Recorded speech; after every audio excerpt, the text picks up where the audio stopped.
Back inside Fantasy Springs in Indio, California, where you see Alexis Rocha, the #1 contender for the WBO's welterweight title. He is a winner once again. 7 straight wins now for Alexis Rocha in this division, working his way up the ranks. And Alexis, this was a tough fight for you coming in on paper. Anthony Young, good fighter, had an upset win over Saddam Ali just a few years ago, and you dominated from start to finish. How did you feel about it? First off, I just want to thank God. Without him, none of this would be possible. But yeah, I knew he was going to be a good opponent. I knew he was going to want to come in a slow, dictate the pace a little bit. And I had to dictate the pace and put the pressure on him. And I knew eventually he'll collapse.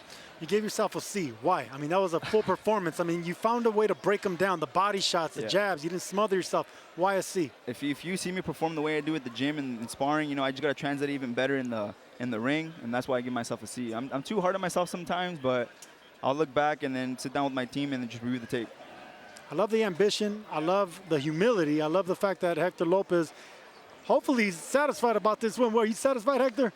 Okay, he's finally satisfied because I think it was a sensational performance, and you're doing it on the big stage. That's the main thing. The main event is getting good to you. Yeah. You know that you're a main event fighter, and you stand out and you fill out the crowd. Yeah, definitely. I want to thank my whole crowd that comes in from all of OC. Not even Santa Ana anymore. It's all of OC, Orange County, and I'm just very grateful and very blessed for this.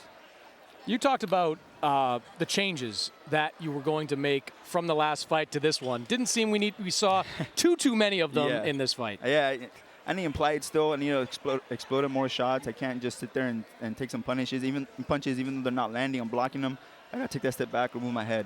All right, we asked you who you wanted next. You said you wanted that world title fight, Terrence Crawford, Errol Spence. You wanted the winner of that fight. I decided to play matchmaker for you, Alexis. Throw some names out there. Of course, Terrence Crawford, he has got that version of the title. Cody Crowley, highly ranked in the WBO rankings. Rashidi Ellis, of course, you have history with him. He's 3rd ranked in those WBO rankings. Giovanni Santilline, he's up there in the rankings as well. Out of those guys, let's just take Terrence Crawford out of it for a minute because he's unavailable until after July 29th. Is anybody on that list particularly appealing? Everyone's appealing. They're all tough guys. I know Rashidi, we fought. I know Giovanni very well. Cody Crowley's a beast. Any of those fights are very good for me. I got to sit back and go to the drawing board and sit back with my team. And, I feel like I deserve Terrence Crawford, the winner of Crawford and Spence. Is there any motivation for you in a rematch against Rashidi Ellis? He's the one that put the first blemish on your resume. Is any of that in your mind? Yeah, definitely. It's always in my mind, but without that loss, I wouldn't have learned like I am the fighter today. I took that loss not as a blessing. No one likes to lose. Trust me, I hate losing more than anything.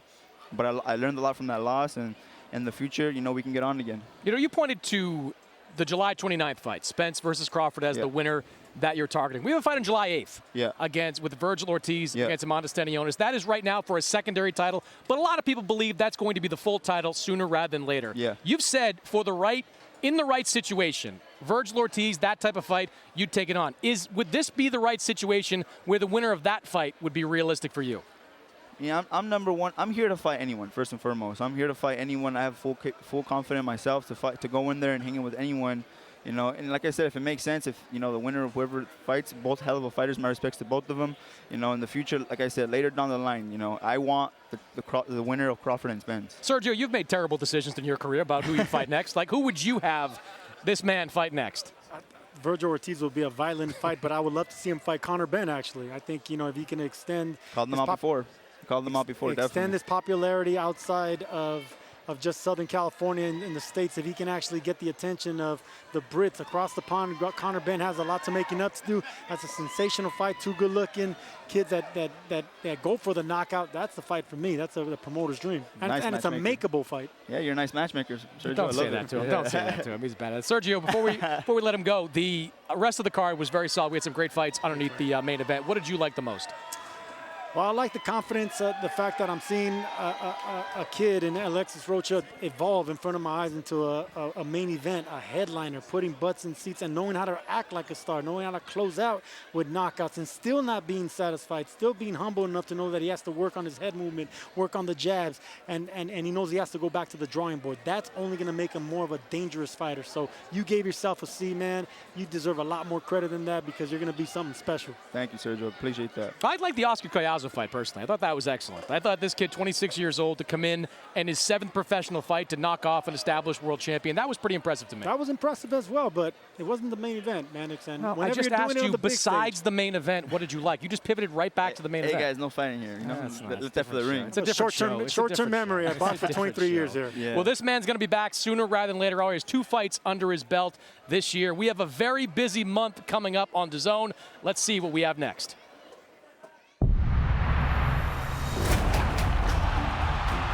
This has been a night that will go down in history.